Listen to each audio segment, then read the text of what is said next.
اسی کے 90 سال کے بعد جب صلاح الدین ایوبی بیت المقدس میں داخل ہوا، بزیر بازو بزیر شمشیر شہر کو فتح کیا، تمام عیسائیوں کو پناہ دے دی، کسی عیسائی پر تشدد نہیں ہوا، اور مورخ جو عیسائی مورخ نیل ہے اس نے خود لکھا ہے کہ بیت المقدس کی اس فتح کے اندر کسی ایک عیسائی کے ساتھ بھی زیادتی نہیں ہے۔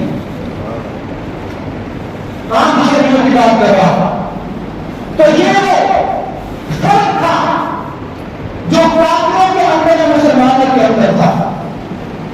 لیکن اسی جنگ سے پہلے یہ ضرور ہوا کہ جنگ حقیق کے اندر جب تمام لوگ پکڑے گئے اور بیت المقدس کا والی بھی گرفتار ہوا، صلاح الدین ایوبی نے اسے اپنے پاس بٹھایا۔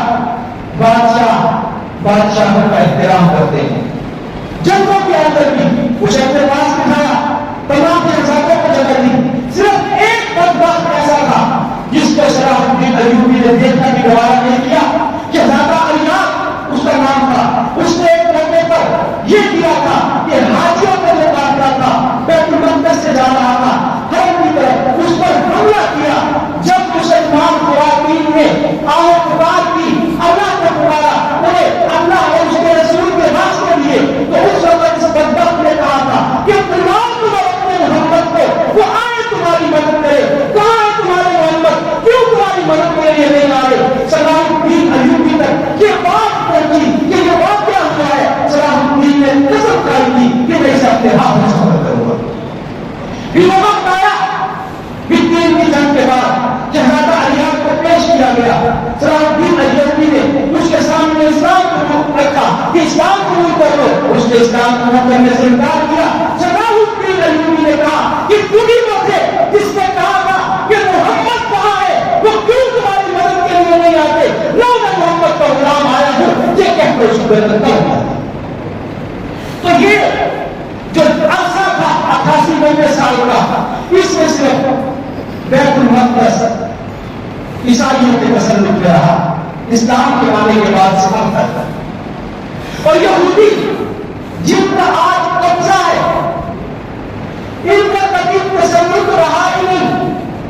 جب حضرت عمر رضی اللہ تعالی عنہ نے بیت المقدس بتا دیا، عیسائیوں نے چابیاں آپ کے حوالے کی، تو عیسائیوں نے صلح نامے کے اندر شرط یہ لکھی تھی کہ آپ نے شرط لکھیے کہ یہاں اس علاقے کے اندر کسی یہودی کو آباد ہونے کی اجازت نہیں۔ یہ کیسے مالک بن سکتے ہیں اس علاقے کے؟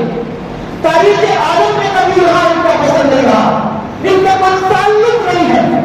14 صدیاں ہو گئی یہ مسلمانوں کے زیر لگی ہے، لیکن آج ہم نے اسے بھلا دیا، ہم نے فراموش کر دیا ہے۔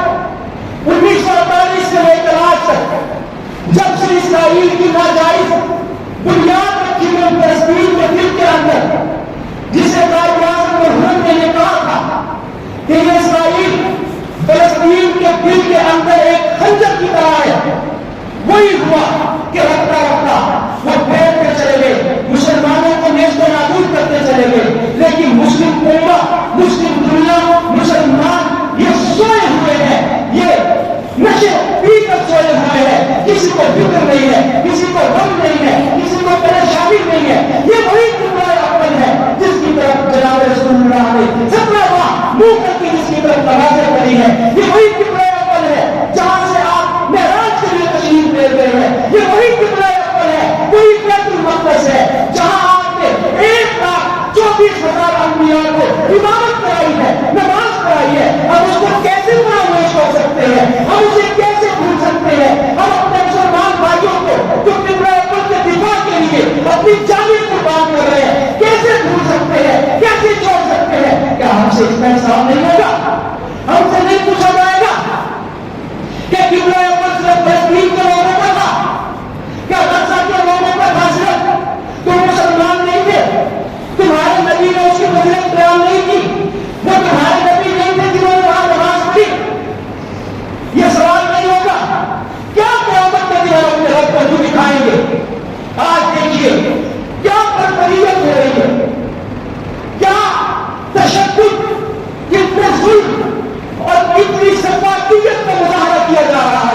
لیکن مسلم دنیا سوری کسی کے کان پر جو ریچنے کے لیے تیار نہیں ہے. ہر کوئی مدہوش ہے، خواب غفلت کے اندر ہے، اپنی دنیا کی رنگینیوں میں فریب کا ہے. فلسطین کا مسلمان پس رہا ہے، کر رہا